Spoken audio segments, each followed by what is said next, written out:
I'm Christy Hemingway, host of Ed Curation, a part of the Education Podcast Network, just like the show you're listening to now. Shows on the network are individually owned, and opinions expressed may not reflect others. Find other interesting education podcasts at edupodcastnetwork.com.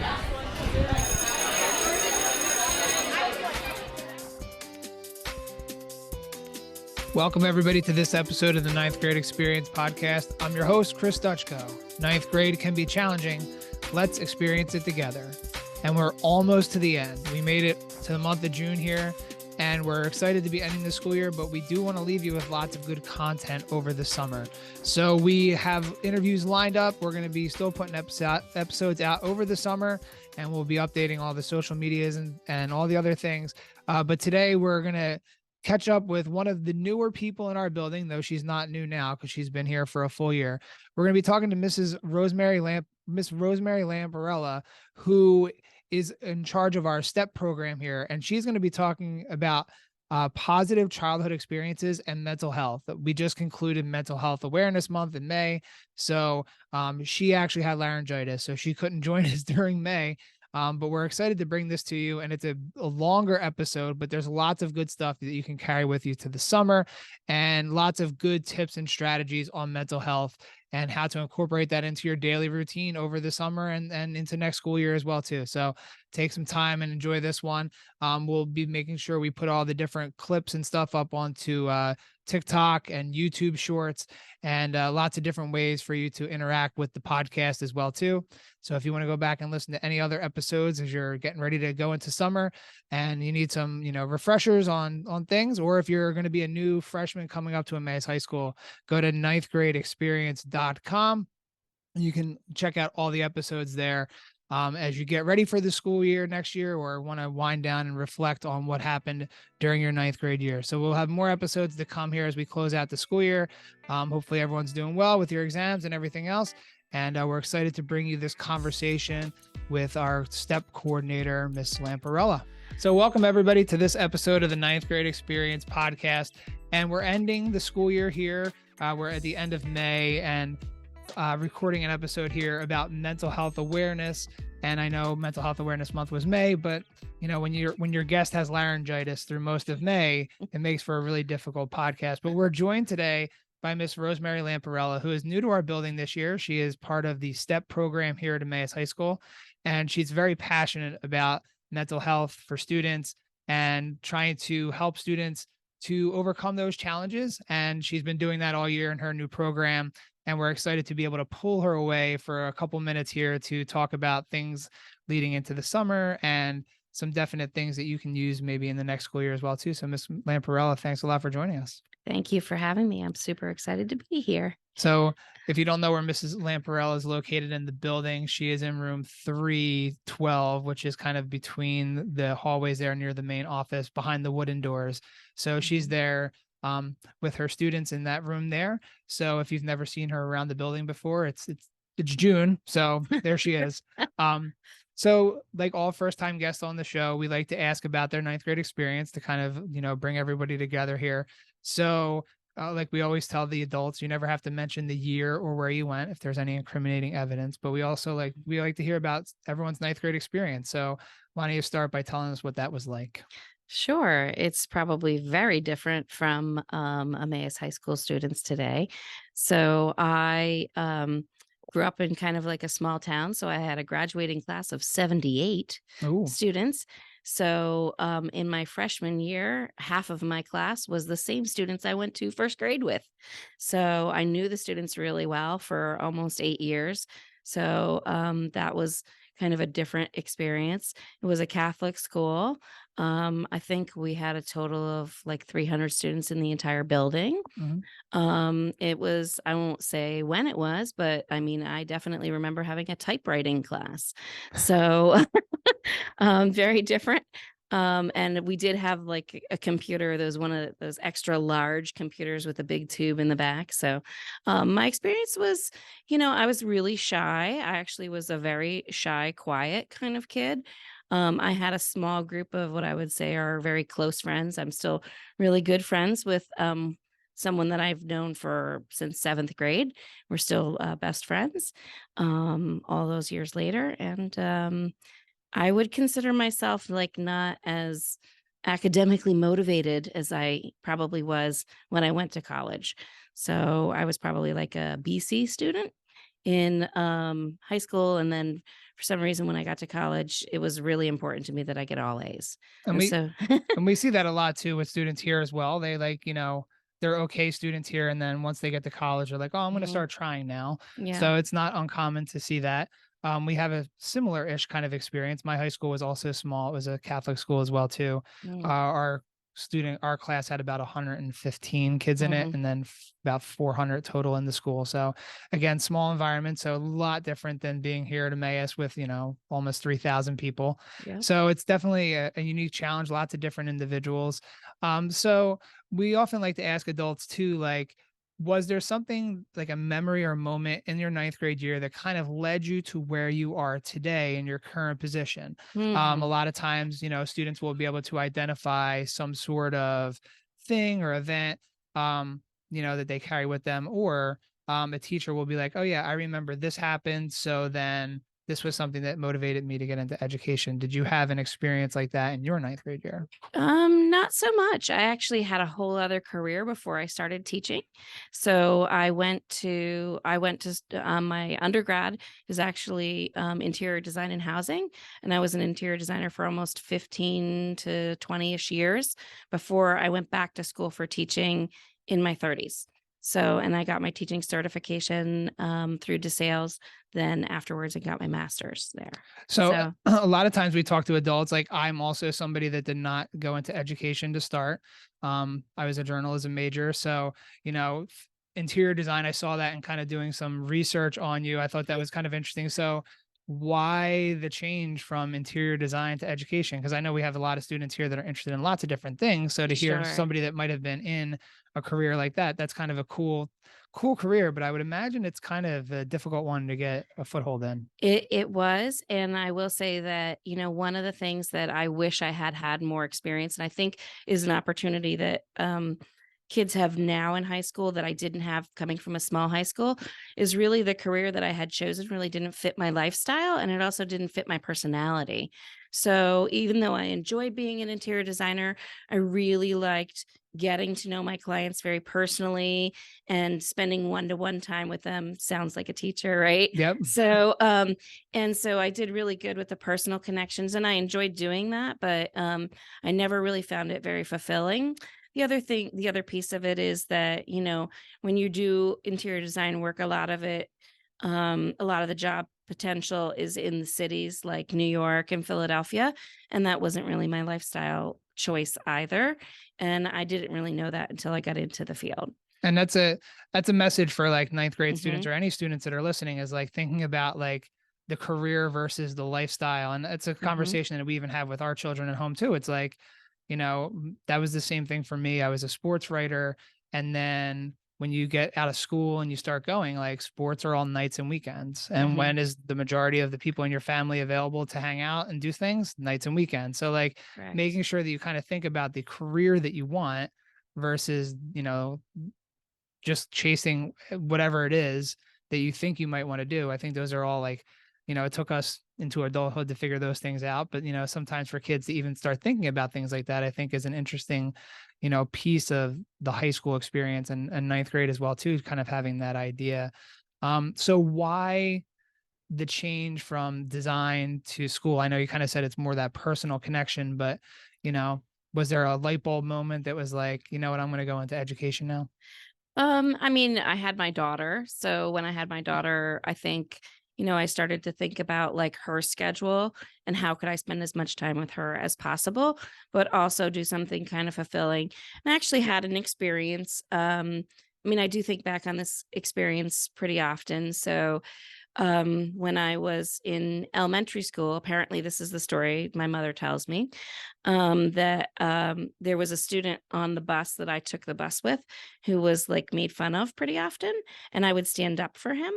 And she met up with him years later at the grocery store. I don't remember him. I don't remember his name or anything, but he remembered me.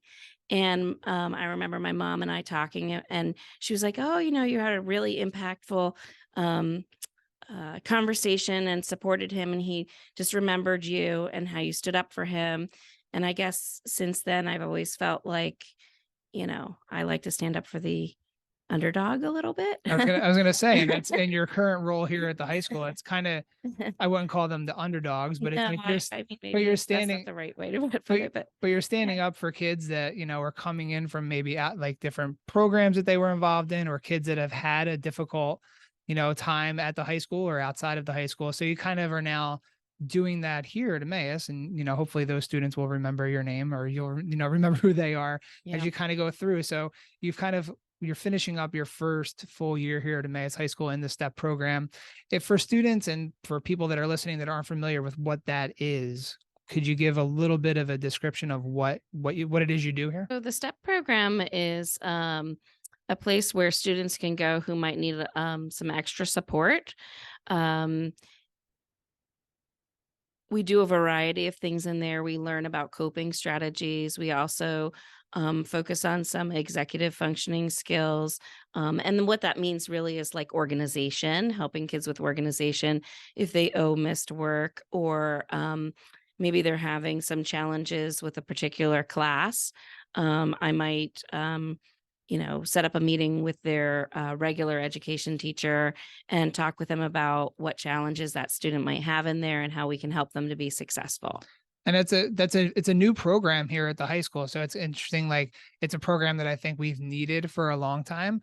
And thankfully you've come aboard this year to kind of be that bridge for a lot of students that need some, maybe need an additional support, or maybe need that, refresher on some of those skills. Before you came, you were at the IU and you were listed Yes. as a resiliency teacher. Right. So what is a resiliency teacher? Because I think that's kind of an interesting title to have. And I think that's a skill that, ninth graders, all high schoolers, maybe adult, like I think everyone needs a little bit more resiliency, like myself included. So like, what is that? And how did you bring like your stuff from that into your current spot? Sure. So I totally agree with you. Resiliency is something that everyone needs. Um, Resiliency, for those of you who might not be familiar with what it is, resiliency is someone's ability to not sometimes people look at it as like a bounce back. I don't call it a bounce back. The definition has been changed a little bit. So resiliency is in the face of a challenge, learning to adapt, grow, and change. So you adapt, grow, and change based on challenges that you might face in your life. And so that is what is considered a resilient individual. And I think that one of the great things about resiliency is that you can build it throughout your entire life. The earlier that you start, like in ninth grade, the easier it is to become more resilient. Of course, anyone can learn to be resilient because the brain has a lot of neuroplasticity. I don't know how much brain knowledge you want to get into there, but That's a big fancy word. yeah. So neuroplasticity basically means that your brain can adapt and change and grow and learn in new ways.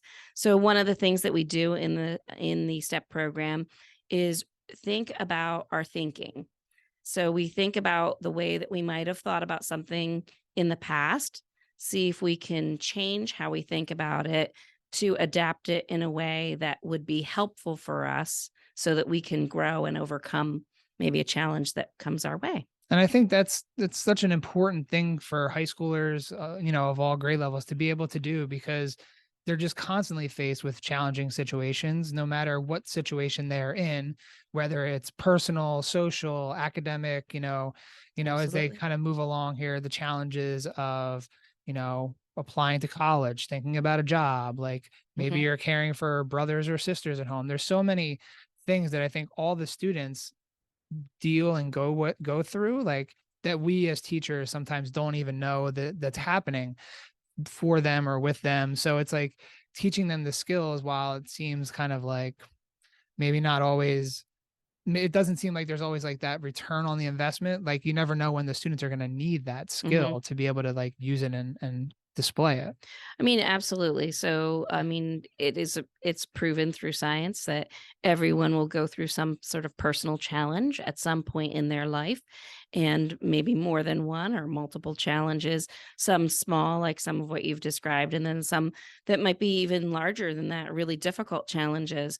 So, as much as possible, you want to be working on building your resiliency while you're in what I would say is a mentally healthy state where you're not working on a challenge. So if you don't have a whole lot of big challenges in front of you, that is the time to practice your resiliency so that you can build it up for when something more difficult might come your way. And it's interesting you use the word practice. A lot of times on the show, we have athletes and other people, and they talk about having to go to practice. But I think a lot of times students don't recognize like things related to mental health take practice. Like you're not innately knowledgeable on how to overcome a stressful situation. You're not innately able to figure out how to deal with, the stresses of taking care of a brother or sister when you want to go hang out with your friends on the weekend. Like Right. there's a lot of that. And I think that practice is important.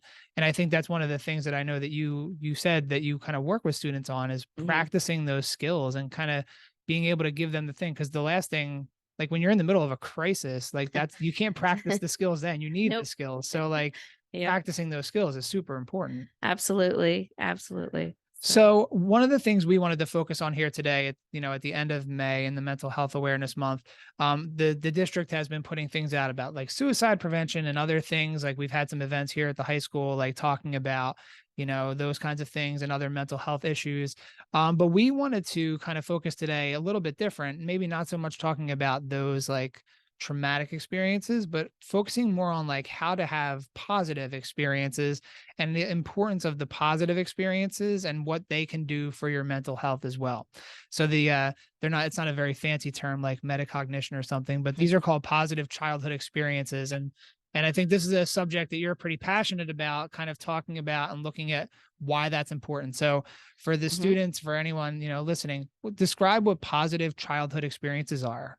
Okay, so well, positive childhood experiences came about after a study that was done where they looked at adverse childhood experiences, and they said, well, if these are the things that can be harmful for children, what are the things that are going to help children and really anyone to be successful in life?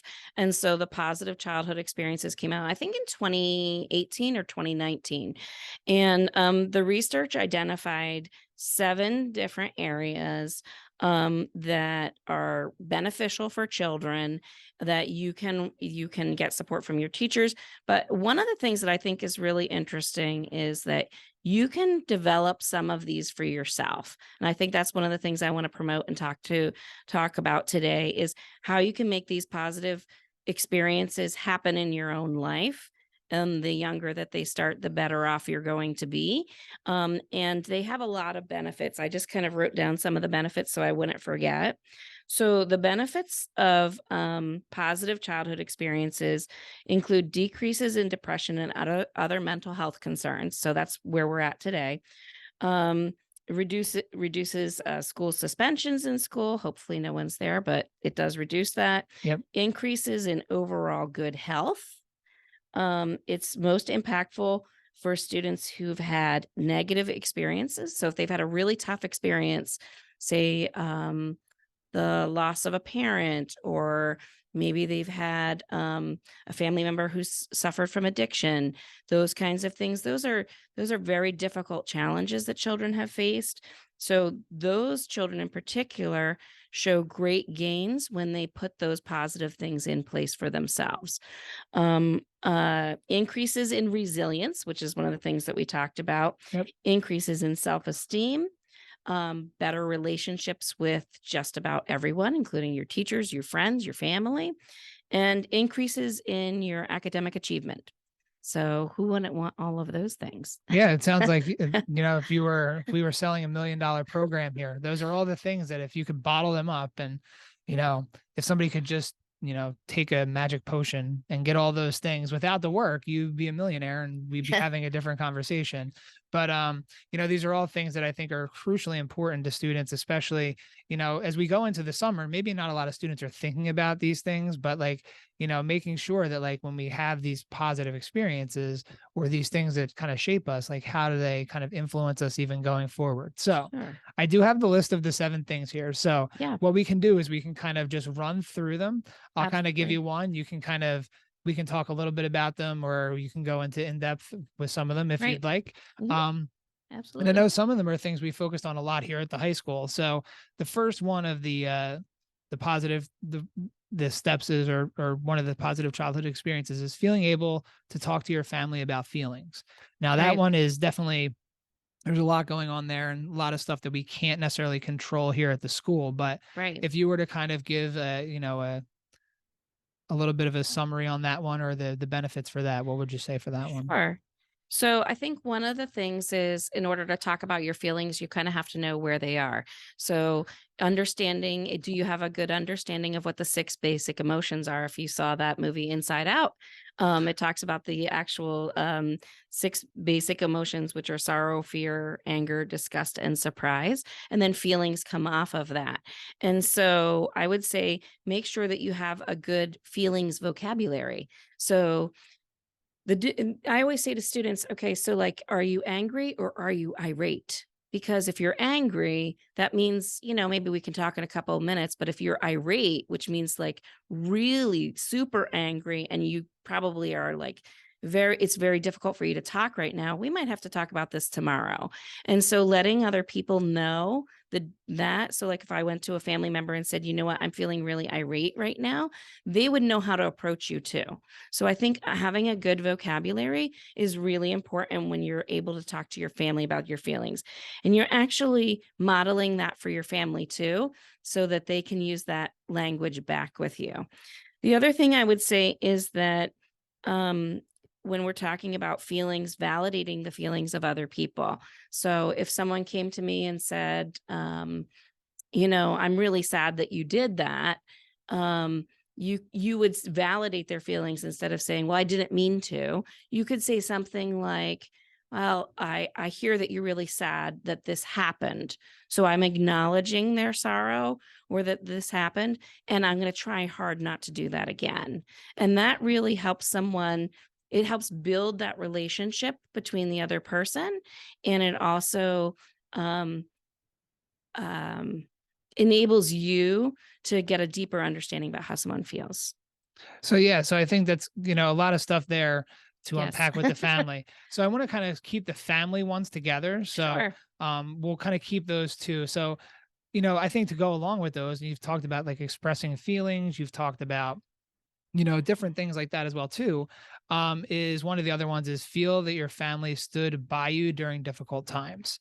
So Right. like you are able to talk to your family about these feelings, but then like what happens afterwards? Like, is it, Mhm. we have this Mhm. discussion and then your family ignores you, shuns you, whatever, or are they going to be accepting of you kind of there? So, what kind of things would you add in about that one? Well, I think one of the things that I would say there is that make sure that you're advocating for yourself. That's a skill that I think is valuable for everyone.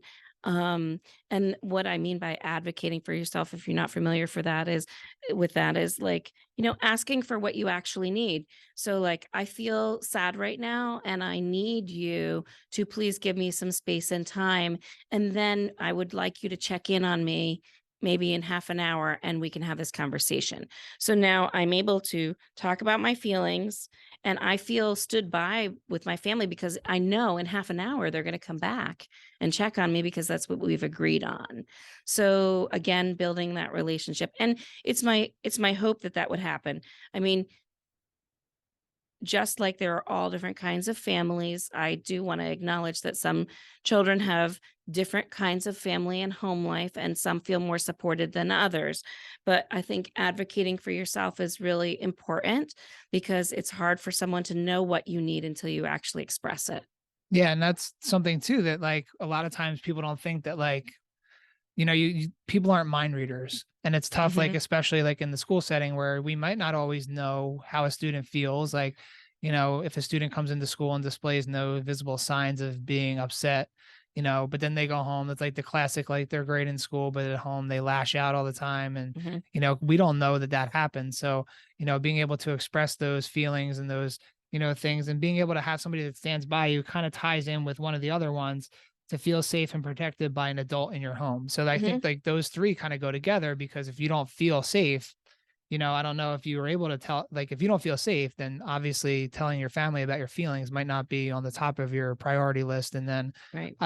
without that, then you're probably not going to feel like they stand by you in difficult times. So, the family safety one it's a huge topic of like, what Uh-huh. does that sound like, or look like? But, in a quick, like, kind of thing, like family safety in relation to all these kinds of things, and like establishing that relationship with your family, like, what would you have to say? What kind of a tip or strategy for that one? Sure.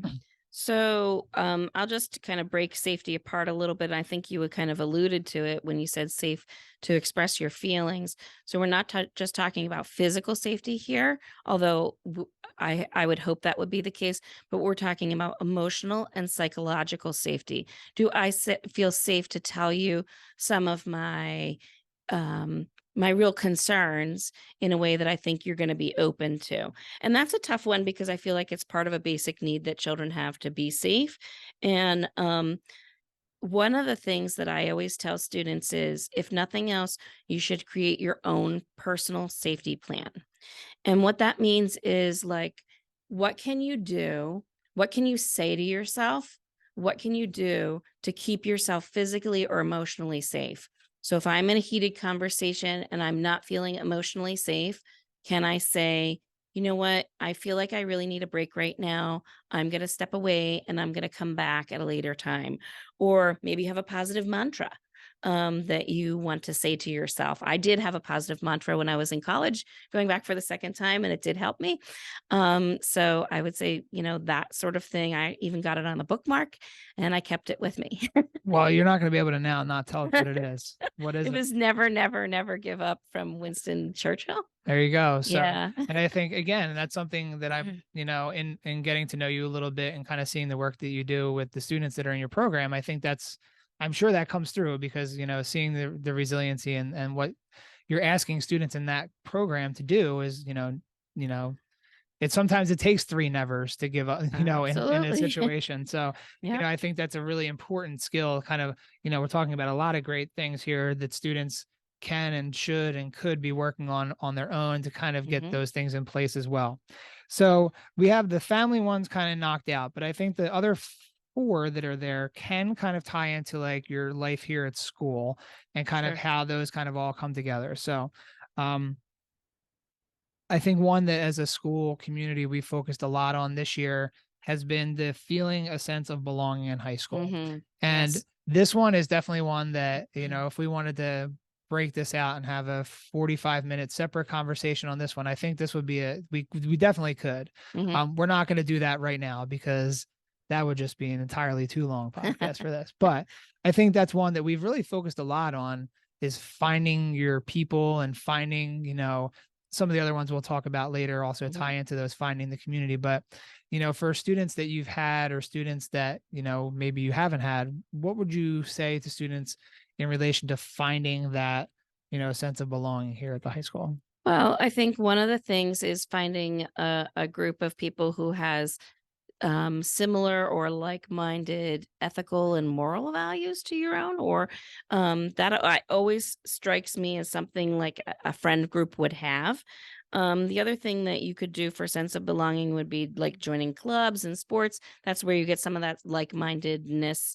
And then feeling like the belonging piece comes in where you actually contribute. So without you in the group would not be who it is. So that's what they mean by the sense of belonging there. So finding that, maybe it's through activities, maybe it's through a club, maybe it's through your Hornet homeroom. What group do you feel that you are a part of in a way that the group really needs you to contribute. I think that's a good way to put it. Like, I don't know if I've ever really heard it like that, where like belonging, obviously joining all the clubs and being, all those different things, but like, could this function without you? Now, I'm not saying like that, Club X would immediately fall off the face of the earth if you weren't a part of it, but, bringing your unique sense of self to it, or bringing, your perspective on things. Like, we talk about that a lot, and especially with how diverse our student population is that we have, all different people from all different walks of life. Like, probably a lot different from our school experience, where it was very, very a lot of the same-ish type people going through. So definitely a much larger environment here at the high school. So I like that sense of belonging, like actually feeling like you're contributing or being a vital member of the group. And I think that kind of leads into the, like, I'll combine these two together a little bit here of, feeling supported by your friends and having at least two non-parent adults who took a genuine interest in you. And I think those kind of, when students find that group or find those people, like, you find supportive friends. And a lot of times, if it's a club member or like a club advisor, a coach, could be a teacher, could be, I know a lot of students have, our staff assistants this year have gotten a lot, we've gotten a lot of people in the building to connect with adults. And I think that we've really kind of encouraged students to do that. So combining the support of friends and non-parent adults in a school setting, like, obviously getting involved in those organizations, but, what are the benefits of those two things? So, I mean, I think that well, they lead back to the benefits that we talked about, especially the resiliency. But one of the things that I think is unique about the friendship part, because like, not just from a club standpoint, but what skill set do you have to make friends? So kids might want to ask themselves that. So do you have the emotional vocabulary? Do you know how to strike up a conversation with someone? If you don't, can you practice? Can you watch a YouTube video about that? Do you know how to understand and read body language in a way that lets me have a deeper understanding? Because, we know a lot of conversation is that way. So if you don't have a good friend group, or you feel like you'd like to expand your friend group, those would be skills that I would say kids should be looking at and trying to practice on their own or watch videos about. And do they also know how to actively listen? So when you're in a relationship with someone, whether it's an adult or a peer, do you know how to wait your turn, really empathetically listen? Or are you listening for the break in the conversation so that you can say what you wanted to say? Or are you listening to really understand the other person? So these are skills that fall underneath, I would call them executive functioning skills, that help you to build these protective factors in. And I would say those are skills, again, like coming to that practice thing, like how to be a listener. Like, I think we talk about that a lot of like, make sure you're listening to the teacher, but like, what does that mean? Like, what does it mean to listen? Like I always get tripped up on, like, and this is not related to like making friends and stuff, but like when kids say, I like this, like, I know how to study. And then you ask them, how do you study? And it's like, well, I stare at the page and hope that it goes into my brain. Well, that's not studying. There's, lots of different things, but like, when it comes to this, like, hopefully students are still listening to the conversation here. But when you said like, I'm going to go onto YouTube and watch people have conversations, like, as a high school student, I'm thinking like, man, that's probably pretty lame. I would laugh at that. But at the same time, like, I think a lot of people learn how to do lots of things through YouTube, but I don't think a lot of times they would even think of like how to have a conversation, how to be a good listener. Cause you see all these conversations in the hallways, and it is literally like, who can scream the loudest over the next person to be heard. And there's not a lot of like conversations happening. It's a lot of like, I don't know, I guess like kids like parallel play. It's like everyone's having their own separate conversations at the same time. So, those are really important skills. And I think, if you talk to adults here at the high school, I think those are skills that I think everyone wishes that we could expand all students' abilities to do. Well, and not just students. I'll say that some of the skills and these strategies that we're talking about are good for overall lifetime success. So people who put these kinds of practices into place are going to end up with more opportunities for jobs, better employment, a more authentic friend group in adulthood, and a more satisfied and beneficial overall life. I don't know how else to say it other than that. Again, you have all the secrets here. Hopefully people are going to listen all the way through. You have the $1 million ideas for lots of things here. But yeah, like it's just, we spend a lot of our time with the academic part, obviously, because that's the most important part of school. But then these conversations are being heightened, especially after coming back from, the last couple of years and what that did or didn't do to kids and, getting them to reacclimate and, I'm sure, if you're a teacher or if you're a student, you've been in the classroom where it's like, hey, here's 5 minutes of a break and everyone's immediately on their phone and no one's interacting with the people around them, getting them to like have those skills to be in a friend group, I think is, something that has to kind of almost be relearned, especially even here at the high school. Cause some of them are just kind of, this is one of the first air quotes normalish years that we've had in a couple years to be able to like reestablish those connections and being able to talk to people and all those different things. So I think, all this conversation about friends and trying to develop like those social skills and the executive functioning skills, I think is invaluable. And again, I don't know if it's a lot of times when, when you hear like mental health awareness month, like you think of the bigger things that usually come, but like these skills, like all of these things contribute to your mental health as well too. Like if you don't have friends or you feel like you're a loner or you can't make friends, like obviously that's going to have a huge impact on your mental health overall. Yep, absolutely. So the last one, and this kind of goes into our summer conversation here is, how do you then take these skills from out of the school and out of your family? And the last one is like enjoying participating in community traditions. Now, there's things at the school that are community traditions too, but like maybe you're involved in a church group, maybe you're involved in a social group, scout group. Maybe you are part of a summer program. Maybe you're an employee at Dorney Park, not that that's a whole lot of tradition, but hey, it feels like, it's a rite of passage to work at like, an amusement park or Rita's Water Ice, something like that. So like as students are kind of now transitioning to, their communities and, after in the next couple of weeks, what would you say about kind of getting into that mindset and that frame of like, so now I have these skills, I worked on them here at school, but then how do I take them and apply them to, the rest of my life? Big idea, but like, so that I'm not just, snapping my friends all summer and then playing video games and then, coming out when it's like 2 a.m. to eat some food or something. Right. So, I mean, community, when they talk about community in this research study, they're talking about the community at large. So it could be a school community, it could be a classroom community, or it could be like the Emmaus community and beyond. And so they're also talking about the community that you might build culturally. So they're talking about your cultural community also. So, thinking about like sports and clubs, you kind of touched on that as part of like a school community, but maybe there's outside ones as well. Volunteering. I know a lot of kids don't think about that, but like that's being a part of your community. One of the things that we look at, not just from this study, but for other studies, is like when you give back, show gratitude, and you give to others, that is part of contributing towards your community. It's actually a win-win for the community, but it actually builds your self-advocacy, your self-esteem, and your overall well-being. So we know that just like I always tell my students, a good example is like, how do you feel when you give a gift to somebody that you care about? You feel just as good generally as the person that you give it to.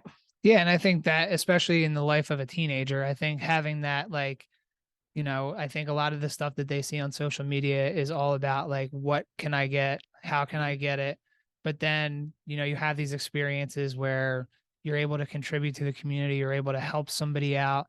And it doesn't have to be this grand gesture, it could be something as silly as going to mow an elderly neighbor's lawn or like, helping out by like, maybe like we referenced this earlier, but like, it's not necessarily community service, but like watching your brother or sister during the day, because maybe a parent works or both parents work, those are the kinds of things that, doesn't necessarily show up in your bank account or maybe on a resume for college or something. But these are the kind of things that like allow you to kind of grow and, have these positive experiences.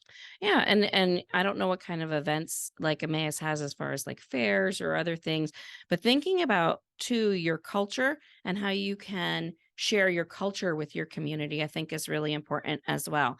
So do you want to learn the language of your culture? Is there something specific like that you would say about your culture that you think would be beneficial to this area, that you would want to educate? Maybe there's like a library program. I don't know what's involved in that, but there's generally things and different avenues that you can share something about yourself and give a little piece of your background and knowledge. And I think that that is a really nice way to contribute towards your community and really help your community to grow and be more diverse. Yeah. And I think just, kind of trying to tie it all together, I think, all these different things that you've talked about are just trying to make you a better person so that you can then go out and be a better person for the people around you or in your family or in your community. And, you know, again, mental health doesn't have to be this like grand, like, oh my gosh, I'm in counseling 3 days a week and I need to do that. Like, Right. I think a lot of times students have that impression of mental health, but it's like these small things, like you were saying, like the small things of practice and gratitude and resiliency that then allow you to kind of, build that stamina to do that. And then you have the opportunity to kind of know what it feels like to do that. Where then if you're in a situation where like you really need like help, mental health help, then you kind of know the difference between all of these different things. And again, that's another large conversation as to when do I need help, not necessarily for right now, but like I think these are like steps in kind of trying to help you to kind of work through some of these things before, it gets to this major issue. I agree. And I think it's really important that, one of the reasons that we talked about it, and I'll just kind of, plug these positive experiences again, is kind of like, they don't have to be things that are set in place for you. You can set them in place for yourself. Yeah. If they're not there. And I think that it can so improve the trajectory of your lifetime success that it's worth your effort in trying. And I just feel strongly that, I want everyone to try and live their best life by sharing some of this knowledge. I know that sounds kind of like big grand scheme, like, I guess utopian. But I do feel that way. Having had this knowledge and having had some of this training, I feel it's part of my responsibility to share it with others, because once you see it like this, you can't unsee it. Yeah. Like, and especially like when you're dealing and working with students that are struggling in these areas, you want to help them as best you can. And then, you want to make sure that you're trying to give them all the necessary skills and different, strategies in order to do that. And, that's a whole nother, again, I keep saying we're have a whole nother conversation. Maybe this is like going to have to be like a running segment for next year's podcast episodes, talking about all these different things, because I think it's, just like a lot of other things that we celebrate for just 1 month at a time. Like mental health isn't something that like, we're recording this on May 31st. So, June 1st tomorrow doesn't mean, oh, mental health is over. I'm good. We'll come back to it next May in 2024. Wow. And then we'll figure out, we'll figure it out then. It's like one of these things that's continuous. So, like saying that. So like if you were to give students a suggestion or a couple of suggestions on like how to work on this over the summer, or like, they're so bored with watching Friends for the 10th time that, maybe it's like time to do something a little bit different. So what would be a couple of things that you would suggest for students to kind of focus on during the summer, or even for parents to kind of help their students focus on, or anyone that's listening, like focus on these things for the summer? I think one of the first things is one of the ones that we actually went back to in the very beginning, which is being able to identify your own feelings. So I think that really opens the avenue for conversation. So I find that a lot of people are still using, like I said, vocabulary that's maybe not very descriptive of actually how they're really feeling. And in order for someone to understand you better, that will be something. So there's like those big vocabulary feelings wheels. And so I would say, kind of looking at some of those things, or when you feel tempted to use one of those words, maybe you could have like a family challenge. What would you say that would be a word that's similar, but is more descriptive of that?